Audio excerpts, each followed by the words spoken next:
ਕੀ ਇਹ ਜਿੱਦਾਂ ਕਈ ਵਾਰੀ ਕਹਿੰਦੇ ਨਾ ਵੀ ਉਹ ਵੀ ਕੈਲੀਫੋਰਨੀਆ ਵਾਲੇ ਬਾਰਡਰ ਤੇ ਆ ਰਿਹਾ ਸੀ, ਕੋਈ ਟੈਕਸਸ ਵਾਲੇ ਤੇ ਸੀਗਾ, ਕੋਈ ਕਿਸੇ ਤੇ ਸੀ, ਸਾਰੇ ਪਾਸੇ ਹੀ ਸੇਮ ਸਿਚੁਏਸ਼ਨ ਆ? ਜੀ, ਦੇਖਣ ਨੂੰ ਮਿਲ ਗਈ ਸੀਗੀ ਬਾਈਡਨ ਦੇ ਕਾਰਜਕਾਲ। ਇਨਫੈਕਟ ਜਦੋਂ ਟਰੰਪ ਜਿੱਤਿਆ ਤੇ ਉਦੋਂ ਜਿਹੜੀਆਂ ਐਂਟੀ ਇਮੀਗ੍ਰੇਸ਼ਨ ਤਾਕਤਾਂ ਉਹ ਮਜ਼ਬੂਤ ਹੋ ਗਈਆਂ, ਤੇ ਕਾਫੀ ਜਿਹੜਾ ਤੁਸੀਂ ਕਹਿ ਲਓ ਕਿ ਜਿਹੜੇ ਕਈ ਜੱਜ ਜਾਂ ਕਈ ਅਫਸਰ ਏਦਾਂ ਦੇ ਹੁੰਦੇ, ਉਹ ਬਹਾਨੇ ਹੀ ਲੱਭਦੇ ਹੁੰਦੇ ਕਿੱਦਾਂ ਕਦੋਂ ਬਹਾਨਾ ਮਿਲੇ ਤੇ ਕਦੋਂ ਮੋਰੀ ਬਿਸਤਰਾ ਜਿਹੜਾ ਪੈਕ ਕਰੀਏ। ਤੇ ਉਹ ਕਾਫੀ ਜਿਹੜੀ ਚੀਜ਼ ਸੀਗੀ ਟਰੰਪ ਦੇ ਜਿੱਤਣ ਨਾਲ ਹੀ ਵੇਖਣ ਨੂੰ ਮਿਲ ਗਈ ਸੀ ਇਮੀਗ੍ਰੇਸ਼ਨ ਦੇ ਵਿੱਚ। ਤੇ ਈਵਨ ਤੁਸੀਂ ਇਮੀਗ੍ਰੇਸ਼ਨ ਛੱਡ ਕੇ ਜੇ ਤੁਸੀਂ ਹੋਰ ਖੇਤਰਾਂ ਦੇ ਵਿੱਚ ਵੀ ਜਾਓ ਇਨਵੈਸਟਰ, ਤਾਂ ਇਹ ਟਰੰਪ ਦੇ ਆਉਣ ਤੋਂ ਪਹਿਲਾਂ ਹੀ ਜਿਹੜਾ ਤੁਸੀਂ ਕਹਿ ਲਓ ਕਿ ਮਾਹੌਲ ਜਿਹੜਾ ਚੇਂਜ ਹੋ ਗਿਆ ਸੀ ਉਹਦੇ ਹਿਸਾਬ ਨਾਲ। ਠੀਕ ਹੈ। ਤੇ ਇਹ ਹੁਣ ਜਦੋਂ ਆਉਂਦੇ ਆ ਤੇ ਅਗਲੀ ਵਾਰੀ ਇਹ ਜਿਹੜੀ CBP-1 ਐਪ ਵਗੈਰਾ ਆ, ਇਹ ਚੱਲਦੀ ਰਹੂਗੀ ਜਾਂ ਤੁਹਾਨੂੰ ਲੱਗਦਾ ਇਹ ਵੀ ਬੰਦ ਹੋ ਜੂਗੀ? ਆਪਣੀ ਜਿਹੜੇ ਆਡੀਅנס ਆ ਉਹ CBP-1 ਹੋਣ ਤੋਂ ਦੂਰ ਹੀ ਆ। ਉਹ ਤਾਂ ਹੈਗੀ ਡੌਂਕਰਾਂ ਵਾਲੀ, ਜਿਹੜੇ ਲੋਕੀ ਕਿ ਡੌਂਕਰ ਨੇ ਕਢਾਤਾ ਉਹ। ਓਕੇ। CBP ਐਪ ਤਾਂ ਮੈਨੂੰ, ਜੇ ਤੁਸੀਂ ਕਹਿ ਲਓ ਕਿ ਆਪਾਂ ਜੇ ਸਭ ਤੋਂ ਬਿਜ਼ੀ ਆ, ਤਾਂ ਮੈਂ ਅੱਜ ਤੱਕ ਨਹੀਂ ਕੇਸ ਦੇਖਿਆ ਕਿ ਕੋਈ ਵੀ 4 ਸਾਲਾਂ 'ਚ ਇੱਕ ਬੰਦਾ ਆਇਆ ਹੋਵੇ ਜਿਹਨੇ ਮੈਨੂੰ ਕਿਹਾ ਹੋਵੇ ਮੈਂ CBP-1 ਐਪ ਰਾਹੀਂ ਆਇਆ ਏਦਾਂ। ਓਕੇ, ਠੀਕ ਹੈ ਜੀ। ਤੇ ਮੇਨ ਇਹਦਾ ਕਾਰਨ ਇਹ ਹੈ ਕਿ ਉਹਨਾਂ ਨੂੰ ਮੇਰੇ ਖਿਆਲ ਪਤਾ ਵੀ ਨਹੀਂ ਹੋਣਾ, ਜਿਹੜੇ ਡੌਂਕਰ ਵੀ ਆ, ਇਹ ਵੀ ਆਪਣਾ ਬੰਦਾ ਜਿਹੜੇ ਇਹਨਾਂ ਦੇ ਪੁਰਾਣੇ ਸਿਸਟਮ ਹੁੰਦੇ ਆ, ਬੰਦਾ ਟ੍ਰੈਡੀਸ਼ਨਲ ਜਿਹੜੇ ਸਿਸਟਮ ਉਹਦੇ ਨਾਲ ਟਪਾਉਂਦੇ ਆ, ਹਨਾ। ਜਿੰਨੀ ਉਹਦੇ ਵਿੱਚ ਇਨਫਲੋ ਆ ਰਿਹਾ ਇਮੀਗ੍ਰੈਂਟਸ ਦਾ, ਮਤਲਬ ਕਿ ਮਿਲੀਅਨਸ ਲੋਕੀ ਜਿਹੜੇ ਐਂਟਰ ਹੋਏ ਆ, ਤੇ CBP-1 ਐਪ ਦੀ ਤਾਂ ਜਿਹੜੀ ਉਹਨਾਂ ਨੇ ਕੈਪੇਬਿਲਿਟੀ ਲਿਮਿਟਡ ਕੀਤੀ ਸੀ ਕਿ 1000 ਬੰਦਾ ਜਿਹੜਾ ਉਹਦੇ ਵਿੱਚ ਆ ਸਕਦਾ। ਓਬਵੀਅਸਲੀ ਉਹਦੇ ਵਿੱਚ ਵੀ ਪ੍ਰੋਵਾਈਡਡ ਤੁਸੀਂ ਉਹ ਚੈੱਕ ਪੁਆਇੰਟ ਦੇ ਲਾਗੇ ਲੰਘੇ ਆ, ਠੀਕ ਆ, ਤੇ ਉੱਥੇ ਤੁਹਾਨੂੰ ਇੰਟਰਨੈਟ, ਫੋਨ ਵਗੈਰਾ ਐਕਸੈਸ ਵਗੈਰਾ ਸੀਗੇ। ਤੇ CBP-1 ਐਪ ਦਾ ਤਾਂ ਕੋਈ ਐਸਾ ਸੁਣਿਆ ਨਹੀਂ। ਜਾਂ ਤਾਂ ਏਦਾਂ ਹੁੰਦਾ ਕਿ ਪੂਰਾ ਹੀ ਇਹੋ ਦੱਸੋ ਸਾਰਿਆਂ ਨੂੰ ਕਿ ਹਰੇਕ ਬੰਦਾ CBP-1 ਐਪ ਤੋਂ ਆ ਸਕਦਾ, ਤਾਂ ਹੋ ਸਕਦਾ ਕਿ ਸ਼ਾਇਦ ਜਿਹੜੇ ਇੰਨੇ ਵੱਖ-ਵੱਖ ਦੇਸ਼ਾਂ 'ਚ ਲੋਕ ਆ ਰਹੇ ਆ ਉਹ CBP-1 ਐਪ ਯੂਜ਼ ਕਰਨ। ਤੇ CBP-1 ਐਪ ਵੀ ਇਹਨਾਂ ਨੇ ਜਿਹੜੀ ਨਾ ਮਾਤਰ ਜੀ ਸੀਗੀ ਕਿ ਜਿਹੜੇ 1000 ਬੰਦੇ ਸਿਰਫ ਜਿਹੜੇ ਹੈਗੇ ਆ, ਤੇ ਉਹਦਾ ਕੋਈ ਖਾਸ ਫਾਇਦਾ ਤੇ ਆਪਾਂ ਨਹੀਂ ਦੇਖਿਆ ਕਿ ਕਾਰਜਕਾਲ 'ਚ ਕੀ ਲੋਕੀ ਕਹਿਣ ਕਿ ਨਹੀਂ ਹੁਣ CBP ਐਪ ਦੁਬਾਰਾ ਆਉਣਾ। ਤੇ ਇਨਫੈਕਟ ਮੈਂ ਤਾਂ ਕੋਈ ਵੀ ਬੰਦਾ ਨਹੀਂ ਦੇਖਿਆ ਜਿਹੜਾ ਆਇਆ ਹੋਵੇ। ਜਿੱਦਾਂ ਆਪਣੇ ਹੁੰਦਾ ਵੀ 2 ਤਰੀਕੇ ਦੇ ਨਾਲ ਹੁੰਦੇ ਆ, ਵੀ ਜਦੋਂ ਬਾਰਡਰ ਕ੍ਰਾਸ ਕਰ ਜਾਂਦਾ ਹੈ, ਜਦੋਂ ਅਮਰੀਕਾ ਦੀ ਧਰਤੀ ਤੇ ਪੈਰ ਰੱਖ ਹੋ ਜਾਂਦਾ ਆ, ਕਈ ਵਾਰੀ ਉਹ ਜਿਹੜੇ ਪੈਟਰੋਲਿੰਗ ਕਰ ਰਹੇ ਆ ਉਹਨਾਂ ਦੇ ਹੱਥੇ ਲੱਗ ਜਾਂਦੇ, ਕਈ ਵਾਰੀ ਕੋਈ ਸੇਫ ਲੰਘ ਜਾਂਦੇ ਆ। ਇਹਨਾਂ ਦੋਨਾਂ ਸਥਿਤੀਆਂ ਦੇ ਵਿੱਚ ਕੀ ਤੁਹਾਨੂੰ ਲੱਗਦਾ ਵੀ ਕੀ ਕੁਝ ਚੇਂਜਸ ਆ ਸਕਦੇ ਆ ਜਾਂ ਕੀ ਹੋ ਸਕਦਾ ਆ, ਕੀ ਸਿਚੁਏਸ਼ਨ ਰਹਿਣਗੀਆਂ ਇਹਨਾਂ ਦੋਨਾਂ ਕੇਸਾਂ ਦੇ ਵਿੱਚ? ਜਿਹੜਾ ਸੇਫ ਲੰਘਦਾ ਉਹ ਰਿਮੂਵਲ ਪ੍ਰੋਸੀਡਿੰਗ 'ਚ ਨਹੀਂ ਪੈਂਦਾ, ਉਹਨੂੰ ਨੋਟਿਸ ਟੂ ਅਪੀਅਰ ਇਸ਼ੂ ਨਹੀਂ ਹੁੰਦਾ, ਮਤਲਬ ਉਹ ਕੋਰਟ ਮੋਰੇ ਨਹੀਂ ਜਾਂਦਾ। ਤੇ ਉਹਦੀਆਂ ਵਾਟਐਵਰ ਉਹਦੀਆਂ ਆਪਣੀਆਂ ਬੰਦੇ ਦੀਆਂ ਆਪਸ਼ਨਸ ਔਨ ਟੇਬਲ ਜੋ ਵੀ ਹੈਗੀਆਂ, ਠੀਕ ਆ। ਬਸ ਇਹ ਹੈ ਕਿ ਜਿਹੜਾ ਕੱਚਾ ਬੰਦਾ ਕੰਧ ਟੱਪ ਕੇ ਆਇਆ, ਬਾਰਡਰ ਟੱਪ ਕੇ ਆਇਆ, ਉਹ ਵਿਆਹ ਕਰਾ ਕੇ ਵੀ ਉਰੇ ਪੱਕਾ ਨਹੀਂ ਹੋ ਸਕਦਾ। ਉਹਦੇ ਵਿੱਚ ਰੂਲ ਜਿਹੜੇ ਡਿਫਰੈਂਟ ਹੋ ਜਾਂਦੇ ਆ, ਠੀਕ ਆ। ਅਸਾਈਲਮ ਜੇ ਕੋਈ ਹੈਗਾ ਫਾਈਲ ਕਰਿਆ, ਉਹ ਅਸਾਈਲਮ ਆਫਿਸ 'ਚ ਫਾਈਲ ਕਰੂਗਾ, ਫਿਰ ਕੋਰਟ 'ਚ ਜਾਊਗਾ। ਸੋ ਸੇਫ ਰਹਿਣ ਵਾਲੇ ਜਿੱਦਾਂ ਕਹਿੰਦੇ ਸੇਫ ਲੰਘਿਆ, ਉਹਦੀ ਜਿਹੜੀ ਅਦਾਰੇ ਪਦਾਰੇ ਜਿਹੜੇ ਉਹਦੇ ਚੇਂਜ ਹੋ ਜਾਂਦੇ ਆ ਕਿ ਕਿੱਥੇ ਉਹਦਾ ਕੇਸ ਜਿਹੜਾ ਫਾਈਲ ਹੁੰਦਾ। ਤੇ ਜਿਹੜਾ ਬੰਦਾ ਫੜਿਆ ਗਿਆ ਉਹਨੂੰ ਓਬਵੀਅਸਲੀ ਹੁਣ ਜਿੱਦਾਂ ਆਪਾਂ ਦੱਸਿਆ ਕਿ ਬਿਆਨ ਪਹਿਲਾਂ ਜਿਹੜੇ ਹੋਣੇ ਆ, ਉਧਰ ਜ਼ਿਆਦਾ ਜ਼ੋਰ ਜਿਹੜਾ ਹੈਗਾ ਬੌਂਡ ਦਊਗੇ ਜਾਂ ਨਹੀਂ ਦਊਗੇ ਇਹ ਦੇਖਣਾ ਪੈਣਾ। ਤੇ ਮਾਸ ਡਿਪੋਰਟੇਸ਼ਨ ਜਿਹੜੀਆਂ ਉਹ ਆਪ ਹੀ ਜਿਹੜਾ ਸਿਗਨਲ ਚੱਲ ਜਾਂਦਾ ਸਾਰਿਆਂ ਨੂੰ। ਜਦੋਂ ਹੁਣ 500 ਬੰਦੇ ਫੜੇ ਤਾਂ ਉਹ 'ਚੋਂ 498 ਜਦੋਂ ਵਾਪਸ ਡਿਪੋਰਟ ਹੋਏ, ਤੇ ਆਪ ਹੀ ਮੈਸੇਜ ਜਿਹੜਾ ਲਾਊਡ ਐਂਡ ਕਲੀਅਰ ਜਿਹੜਾ ਚੱਲ ਜਾਂਦਾ। ਪਰ ਏਦਾਂ ਸੀਗਾ ਕਿ ਭਾਵੇਂ CLP ਆ, ਭਾਵੇਂ ਟ੍ਰਾਂਜ਼ਿਟ ਮੈਨ ਆ, ਜਿਹਨੇ ਆਉਣਾ ਕਿਸੇ ਨੂੰ, ਮਤਲਬ ਕਿ ਯੂ ਵੁੱਡ ਥਿੰਕ ਕਿ ਇਹਨਾਂ ਨੇ STCA ਪਾਸ ਕਰਤਾ, ਕੈਨੇਡਾ ਤੋਂ ਬੰਦੇ ਆਣੇ ਰੁਕ ਜਾਊਗੇ ਜਾਂ ਉਹ, ਪਰ ਨਹੀਂ ਰੁਕਣੇ। ਤੇ ਹੁਣ ਜੇ ਆਪਾਂ ਗੱਲ ਥੋੜੀ ਜਿਹੀ ਹੋਰ ਵਧਾ ਕੇ ਕਰੀਏ, ਹਾਂਜੀ, ਈਵਨ ਮਤਲਬ ਇਹ ਸਿਰਫ ਕੋਈ ਏਦਾਂ ਨਹੀਂ ਕਿ ਆਪਣਾ ਆਫਕੋਰਸ ਸ਼ੋਅ ਪੰਜਾਬੀਆਂ ਦਾ ਤੇ ਪੰਜਾਬੀ 'ਚ, ਤੇ ਆਪਾਂ ਪੰਜਾਬੀਆਂ ਬਾਰੇ ਗੱਲ ਕਰ ਰਹੇ, ਜ਼ਿਆਦਾ ਆਡੀਅנס ਉਹ ਆ।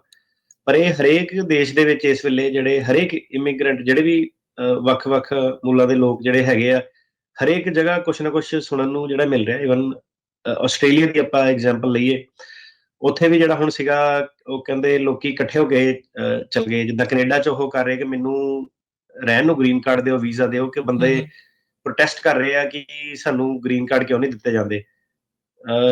ਸੋ ਯਾਰ ਦੇਖੋ, ਮੰਨਿਆ ਕਿ ਲਾਈਫ 'ਚ ਕਈਆਂ ਨੂੰ ਲੱਗਦਾ ਕਿ ਬੜਾ ਸੌਖਾ ਤੇ ਫ੍ਰੀ ਦੇ ਵਿੱਚ ਜਾਂ ਕੋਈ ਚੀਜ਼ ਮਿਲ ਜਾਂਦੀ ਹੈ, ਪਰ ਏਦਾਂ ਹੁੰਦਾ ਨਹੀਂ।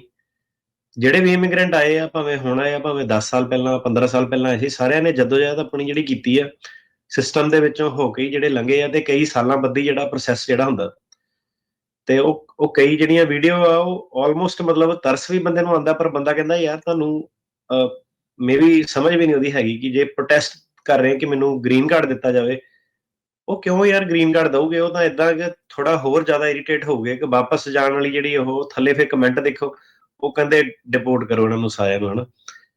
ਤੇ ਇਹ ਜਿਹੜੀ ਇੱਕ ਸੈਂਟੀਮੈਂਟ ਜਿਹੜਾ ਕਿ ਆ ਕੇ ਧਰਨੇ ਲਾ ਕੇ ਉਰੇ ਕਿ ਇਮੀਗ੍ਰੈਂਟ ਕਵੇ ਮੈਂ ਧਰਨੇ ਲਾ ਕੇ ਤੇ ਗ੍ਰੀਨ ਕਾਰਡ ਲੈ ਲੈਣੇ ਆ, ਇਹ ਨਹੀਂ ਹੋਣਾ, ਇਹ ਪੋਸੀਬਲ ਨਹੀਂ ਹੈਗਾ ਲੀਗਲੀ, ਠੀਕ ਹੈ। ਸੋ ਜਿਹੜਾ ਇੱਕ ਹੁੰਦਾ ਹੱਕ, ਰਾਈਟ, ਕਿ ਮੈਂ ਹੱਕਾਂ ਦੀ ਮੰਗ ਕਰਦਾ, ਇੱਕ ਹੁੰਦਾ ਪ੍ਰਿਵਿਲੇਜ। ਤੇ ਆਪਣਾ ਜਦੋਂ ਤੁਹਾਨੂੰ ਵੀਜ਼ਾ ਮਿਲਦਾ, ਉਹ ਬੇਸਿਕਲੀ ਇਹ ਕਹਿ ਰਹੇ ਆ ਕਿ ਜਿਹੜਾ ਵੀਜ਼ਾ ਨਾਲ ਪ੍ਰਿਵਿਲੇਜ ਆ, ਤੁਸੀਂ ਇੱਥੇ ਗੈਸਟ ਹੈਗੇ ਆ, ਤੇ ਗੈਸਟ ਦਾ ਕੰਮ ਇਹ ਹੁੰਦਾ ਕੋਈ ਤੁਹਾਡੇ ਡੇਰਾ ਨਹੀਂ ਉਹ ਲਾ ਸਕਦਾ, ਤੇ ਆਪਣਾ ਜਿਹੜਾ ਜੋ ਵੀ ਆ ਪ੍ਰੋਗਰਾਮ ਉਹ ਤੋਂ ਬਾਅਦ ਤੁਹਾਨੂੰ ਅੱਗੇ ਹੀਲਾ ਵਸੀਲਾ ਜਿਹੜਾ ਕਰਨਾ ਪੈਂਦਾ, ਜੌਬ ਲੈਣੀ ਪੈਂਦੀ ਆ, ਤੁਹਾਡੇ EMPLOYER ਨੂੰ ਸਪਾਂਸਰ ਕਰਨਾ ਪੈਂਦਾ। ਉਹ ਜਿਹੜੇ ਰਾਹ ਵਾ ਉਹ ਉਹੀ ਰਹਿਣੇ ਆ, ਕੋਈ ਏਦਾਂ ਨਹੀਂ ਹੋਣਾ ਕਿ 100 ਜਣਿਆਂ ਨੇ ਧਰਨਾ ਲਾਤਾ ਤੇ ਇਮੀਗ੍ਰੇਸ਼ਨ ਨੇ ਕਹਿਣਾ ਕਿ ਆਪਾਂ ਆਪਣੀ ਸਾਰੇ ਕੰਟਰੀ ਦੇ ਲਾਅ ਜਿਹੜੇ ਚੇਂਜ ਕਰ ਲਈਏ। ਤੇ ਉਹਦੇ ਵਿੱਚ ਏਦਾਂ ਕਿ ਜੇ ਕੋਈ ਕੰਟਰੀ ਹੁਣ ਆਪਣੀ ਇਮੀਗ੍ਰੇਸ਼ਨ ਪਾਲਿਸੀ ਚੇਂਜ ਕਰ ਲੈਂਦੀ, ਫੋਰ ਐਗਜ਼ਾਮਪਲ ਕੈਨੇਡਾ ਜਾਂ ਆਸਟ੍ਰੇਲੀਆ ਨੇ ਕਿਹਾ ਨਹੀਂ ਆਪਾਂ ਇਹਨਾਂ ਨੂੰ ਨਹੀਂ ਕਰਨਾ, ਉਹਦੇ ਵਿੱਚ ਦੇਖੋ ਹੁਣ ਕੀ ਆ ਕਿ ਇਮੀਡੀਏਟਲੀ ਤੁਹਾਡਾ ਜਿਹੜੀ ਵੀ ਤੁਹਾਨੂੰ ਨਾਲ ਲਾਗੇ ਬੰਨੇ ਕੰਟਰੀ ਲੱਗਦੀ, ਜੇ ਕੋਈ ਯੂਰਪ ਆ, ਆਪਣੀ ਸਲਾਹ ਉਹਨਾਂ ਨੂੰ ਇਹ ਹੁੰਦੀ ਕਿ ਨਾਲ ਜਿਹੜੇ ਹੋਰ ਵਕੀਲ ਵਕੂਲ ਜਿਹੜੇ ਬਾਕੀ ਦੇਸ਼ਾਂ ਦੇ ਆ, ਉਹਨਾਂ ਤੋਂ ਤੁਸੀਂ ਪੁੱਛ ਲਓ। ਕਈਆਂ 'ਚ ਏਜ ਦੇ ਬੇਸ ਤੇ ਪੁਆਇੰਟ ਸਿਸਟਮ ਹੁੰਦੇ ਆ, ਕਈਆਂ ਦੇ ਪ੍ਰੋਫੈਸ਼ਨ ਦੇ ਬੇਸ ਤੇ ਜਿਹੜੇ ਪੁਆਇੰਟ ਸਿਸਟਮ ਜਿਹੜੇ ਹੁੰਦੇ ਆ, ਤੇ ਉਹ ਤੁਹਾਡੀ ਜ਼ਿੰਮੇਵਾਰੀ ਬਣਦੀ ਆ ਕਿ ਤੁਸੀਂ ਪਤਾ ਲਗਾਉਣਾ ਕਿ ਕਿਹੜੇ ਦੇਸ਼ ਦੇ ਵਿੱਚ ਜਾਣ ਦੇ ਲਈ ਕੀ ਰਾਹ ਹੈਗੇ, ਕੀ ਆਪਸ਼ਨ ਜਿਹੜੀਆਂ ਹੈਗੀਆਂ। ਜੇ ਹੁਣ ਇੱਕ ਦੇਸ਼ ਕਹਿ ਰਿਹਾ ਕਿ ਨਹੀਂ ਆਪਾਂ ਸਟੂਡੈਂਟ ਵੀਜ਼ੇ ਬੰਦ ਕਰ ਦੇਣੇ, ਆਪਾਂ ਜੋ ਵੀ LMIA ਜੋ ਵੀ ਹੁੰਦਾ ਸਿਸਟਮ ਜਿਹੜੇ ਬੰਦ ਕਰ ਦੇਣੇ ਆ, ਤੇ ਉਹ ਚੀਜ਼ ਨੂੰ ਤੁਸੀਂ ਸਮਝੋ ਕਿ ਜਦ ਤੱਕ ਹੁਣ ਸਰਕਾਰ ਜਿਹੜੀ ਚੇਂਜ ਨਹੀਂ ਕਰਦੀ ਆ, ਇਹ ਸਿਸਟਮ ਜਿਹੜੇ ਚੇਂਜ ਨਹੀਂ ਹੋਣੇ। ਤੇ ਇਹ ਜਿਹੜੇ ਕਾਨੂੰਨ ਆ ਕਾਂਗਰਸ ਜਿਹੜੀ ਬਣਾਉਂਦੀ ਆ, ਉਹਨਾਂ ਦੇ ਆਪਣੇ ਜਿਹੜੇ ਵੋਟਰ ਬੇਸ ਹੁੰਦੇ ਆ, ਠੀਕ ਆ, ਉਹਨਾਂ ਨੇ ਵੀ ਆਪਣੇ ਵੋਟਰਾਂ ਨੂੰ ਖੁਸ਼ ਕਰਨਾ। ਐਗਜ਼ੈਕਟਲੀ। ਇਹ ਜਿਹੜੇ ਵੋਟਰ ਨੇ ਉਹੀ ਆ ਜਿਹਨਾਂ ਨਾਲ ਤੁਸੀਂ ਕਮੈਂਟਾਂ 'ਚ ਜਾ ਕੇ ਲੜ ਰਹੇ ਆ, ਜਿਹਨਾਂ ਨੂੰ ਤੁਸੀਂ ਬੁਰਾ ਭਲਾ ਬੋਲ ਰਹੇ ਆ।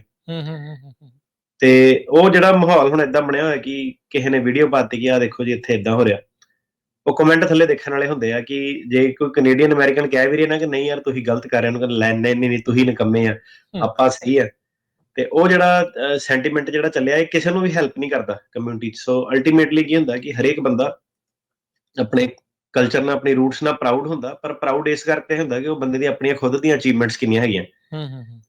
ਰੌਲਾ ਰੱਪਾ ਹੁਲੂ ਨਾਲ ਕੋਈ ਪ੍ਰਾਊਡ ਨਹੀਂ ਹੁੰਦਾ, ਉਹ ਕਿਸੇ ਕਮਿਊਨਿਟੀ ਨੂੰ ਉੱਤੇ ਨਹੀਂ ਲੈ ਕੇ ਜਾਂਦੀ ਹੈਗੀ। ਤੇ ਕਈ ਜਗ੍ਹਾ ਬੰਦੇ ਨੂੰ ਝੁਕਣਾ ਪੈਂਦਾ, ਠੀਕ ਹੈ, ਕਈ ਜਗ੍ਹਾ ਬੰਦੇ ਨੂੰ ਮਾਣ ਨਾਲ ਸਿਰ ਉੱਤੇ ਰੱਖ ਕੇ ਚੱਲ ਸਕਦਾ, ਪਰ ਉਹ ਚੀਜ਼ ਲਈ ਤੁਹਾਨੂੰ ਉਦਾਂ ਦੇ ਕੰਮ ਜਿਹੜੇ ਕਰਨੇ ਪੈਂਦੇ ਆ, ਤੇ ਉਹ ਮੁਕਾਮ ਤੱਕ ਪਹੁੰਚਣ ਲਈ ਮਿਹਨਤ ਜਿਹੜੀਆਂ ਕਰਨੀਆਂ ਪੈਂਦੀਆਂ। ਸੋ ਇਹ ਹੈ ਕਿ ਇਹ ਧਰਨਿਆਂ ਤੋਂ ਜਿਹੜਾ ਉਹ ਹੈਗਾ, ਇਹਨੂੰ ਸਮਝੋ ਪਹਿਲਾਂ ਕਿ ਇਹਦੇ ਵਿੱਚੋਂ ਕੁਝ ਨਿਕਲਣਾ ਕਿ ਨਹੀਂ ਨਿਕਲਣਾ, ਕਿੱਥੇ ਤੁਹਾਡਾ ਜਿਹੜਾ ਉਹ ਸਕਸੈਸਫੁਲ ਹੋ ਸਕਦਾ, ਕਿੱਥੇ ਨਹੀਂ ਹੋ ਸਕਦਾ। ਤੇ ਕਈ ਸਾਰੇ ਜਿਹੜੇ ਕੈਂਪੇਨ ਆ ਕਿ ਗੁੱਡ ਇਨਫ ਟੂ ਵਰਕ ਵਾਲੇ ਤੇ ਗੁੱਡ ਇਨਫ ਟੂ ਸਟੇ ਵਾਲੇ, ਉਹਦੇ ਵਿੱਚ ਕੋਈ ਲੀਗਲ ਬੇਸਿਸ ਨਹੀਂ ਜਿਹੜਾ ਬਣਦਾ। ਤੇ ਉਸ ਤੋਂ ਬਜਾਏ ਇਹ ਹੈ ਕਿ ਹੋਰ ਸਟੂਡੈਂਟ ਵਾਲੀ ਆਪਸ਼ਨ, EMPLOYMENT ਵਾਲੀ ਆਪਸ਼ਨ, ਤੇ ਬੰਦਾ ਹੁਣ ਕਹਿੰਦਾ ਲੈ ਯਾਰ ਮੈਂ ਦੁਬਾਰਾ ਸਟੂਡੈਂਟ ਕਿਉਂ ਬਣਾ, ਕਈ ਵਾਰੀ ਬੰਨਣਾ ਪੈ ਜਾਂਦਾ। ਸਾਡੇ ਆਪਣੇ ਇੱਥੇ ਕਈ ਵਾਰੀ ਸੀਗੇ ਰਾਜਗਰਨ ਜੀ, ਤੁਹਾਨੂੰ ਪਤਾ ਹੋਣਾ ਕਿ ਨਹੀਂ ਬੰਦੇ ਦਾ H1B ਲੱਗਾ, 2-3 ਸਾਲ ਕਈ ਵਾਰੀ ਸਟੂਡੈਂਟ ਜਿਹੜਾ ਬਣਨਾ ਪੈਂਦਾ, ਕਿਉਂਕਿ ਹੁਣ ਰਾਹ ਹੀ ਜਿਹੜਾ ਉਹ ਉਸ ਤਰੀਕੇ ਨਾਲ ਜਿਹੜਾ ਜਾਂਦਾ ਸੀਗਾ। ਸੋ ਜਿਹੜੀ ਸਕੀਮ ਹੈ ਇਹ ਤੁਸੀਂ ਵਕੀਲਾਂ ਨਾਲ, ਇੰਟਰਨੈਟ ਤੋਂ ਜਿੱਦਾਂ ਵੀ ਨੌਲੇਜ ਦੇ ਬੇਸ ਤੇ ਇਹਨੂੰ ਨੈਵੀਗੇਟ ਕਰੋ, ਬਜਾਏ ਕਿ ਧੱਕੇ ਦੇ ਨਾਲ, ਠੀਕ ਹੈ। ਤੇ ਧੱਕਾ ਧੁੱਕਾ ਤਾਂ ਨਹੀਂ ਕਿਸੇ ਦਾ ਚੱਲਦਾ, ਕਾਨੂੰਨ ਲਾਅ ਰਿਲੇਟਿਡ ਕਾਨੂੰਨ ਦੇ ਹਿਸਾਬ ਨਾਲ ਜਿਹੜੇ ਫੈਸਲੇ ਉਹ ਹੋਣੇ ਆ। ਤੇ ਇਹ ਜਿਹੜੇ ਹੁਣ STCA ਸਪੈਸ਼ਲੀ ਜਿਹੜੇ ਕੈਨੇਡਾ ਵਾਲਿਆਂ ਦੇ ਲਈ ਆ, ਅਗੇਨ ਉਹ ਜਿਹੜਾ STCA ਆ ਉਹ ਸਿੱਧੇ ਤੇ ਸਿੱਧੇ ਕਹਿ ਰਹੀ ਹੈ ਕਿ ਜੇ ਕੋਈ ਅਮਰੀਕਾ ਦੇ ਵਿੱਚ ਆ ਕੇ ਅਸਾਈਲਮ ਫਾਈਲ ਕਰ ਰਿਹਾ ਤਾਂ ਪਹਿਲਾਂ ਉਹਦਾ ਕੈਨੇਡਾ 'ਚ ਫਾਈਲ ਕਰਨਾ ਜ਼ਰੂਰੀ ਹੋਣਾ ਚਾਹੀਦਾ, ਠੀਕ ਹੈ। ਸੋ ਇਹ ਜਿਹੜੀ ਗੱਲ ਹੈ ਇਹਨੂੰ ਬਿਨਾਂ ਕਿਸੇ ਸ਼ੂਗਰ ਕੋਟ ਕੀਤੇ ਹੋਏ ਸਿੱਧੇ ਤੁਹਾਨੂੰ ਜਿਹੜੀ ਸੀ ਜਦੋਂ ਦਾ ਕਾਨੂੰਨ ਇਹ 2023 ਦਾ ਸੀਗਾ ਸਿੱਧੇ ਦੱਸਿਆ। ਹੁਣ ਜਿਹੜੇ ਸੁਣਨ ਵਾਲੇ ਆ ਕਹੋਗੇ ਯਾਰ ਕਿੱਡੀ ਗੱਲ ਆ, ਜੇ ਤੁਸੀਂ ਤੁਹਾਨੂੰ ਕੈਨੇਡਾ 'ਚ ਅਸਾਈਲਮ ਮਿਲ ਰਹੀ ਆ, ਜੇ ਤੁਸੀਂ ਪੱਕੇ ਹੋ ਸਕਦੇ ਆ ਤੇ ਕਿਉਂ ਨਹੀਂ ਤੁਸੀਂ ਲਓਗੇ। ਜੇ ਤੁਹਾਨੂੰ ਹੁਣ ਨਹੀਂ ਮਿਲਦੀ ਆ ਫਿਰ ਤੁਹਾਡੀ STC ਵਾਲੀ ਰਿਕੁਆਇਰਮੈਂਟ ਵੀ ਪੂਰੀ ਹੋ ਜਾਂਦੀ ਹੈ, ਰਾਈਟ। ਉਹ ਇਹ ਤਾਂ ਨਹੀਂ ਕਹਿ ਰਹੇ ਕਿ ਨਹੀਂ ਤੁਸੀਂ ਆਣਾ ਹੀ ਨਹੀਂ, ਤੁਸੀਂ ਅਸਾਈਲਮ ਫਾਈਲ ਹੀ ਨਹੀਂ ਕਰ ਸਕਦੇ। ਅਗਲੇ ਇਹ ਕਹਿ ਰਹੇ ਕਿ ਬਾਈ ਜੇ ਤੈਨੂੰ ਖਤਰਾ ਵਾ ਕੈਨੇਡਾ 'ਚ ਕਿਉਂ ਨਹੀਂ ਫਾਈਲ ਕੀਤੀ। ਹੁਣ ਇੰਨੇ ਦੇ ਉੱਤੇ ਲੋਕਾਂ ਨੇ ਜਿਹੜਾ ਗੇਰ ਉਡਾਇਆ ਪਿਆ ਕਿ ਨਹੀਂ ਫਾਈਲ ਕਰਨੀ ਕੈਨੇਡਾ। ਸੋ ਇਹ ਚੀਜ਼ ਜਿਹੜੀ ਸਾਹਮਣੇ ਜਿਹੜੀ ਆ ਰਹੀ ਹੈ, ਤੇ ਇਹ ਟਰੰਪ ਹੋਣੀ ਜਿਹੜੇ ਸੀਗੇ, ਇਹ ਆਬਵੀਅਸਲੀ ਇਹ ਉਹੀ ਟ੍ਰਾਂਜ਼ਿਟ ਬੈਨ ਵਾਲੇ ਬੰਦੇ ਆ, ਇਹਨਾਂ ਨੇ ਪਹਿਲਾਂ ਇੰਟਰੋਡਿਊਸ ਜਿਹੜਾ ਕੀਤਾ ਸੀਗਾ। ਤੇ ਇਹ ਚੀਜ਼ਾਂ ਦੇ ਵਿੱਚ ਹੁਣ ਜਿਹੜੇ ਜੱਜਾਂ ਨੂੰ ਵੀ ਇੱਕ ਟੂਲ ਮਿਲ ਜਾਣਾ ਕਿ ਸਿੱਧੇ ਹੀ STCA ਕਰਕੇ CLP ਕਰਕੇ ਜਿਹੜੇ ਕੇਸ ਆ ਉਹਨੂੰ ਡਿਨਾਈ ਕਰੋ। ਜੀ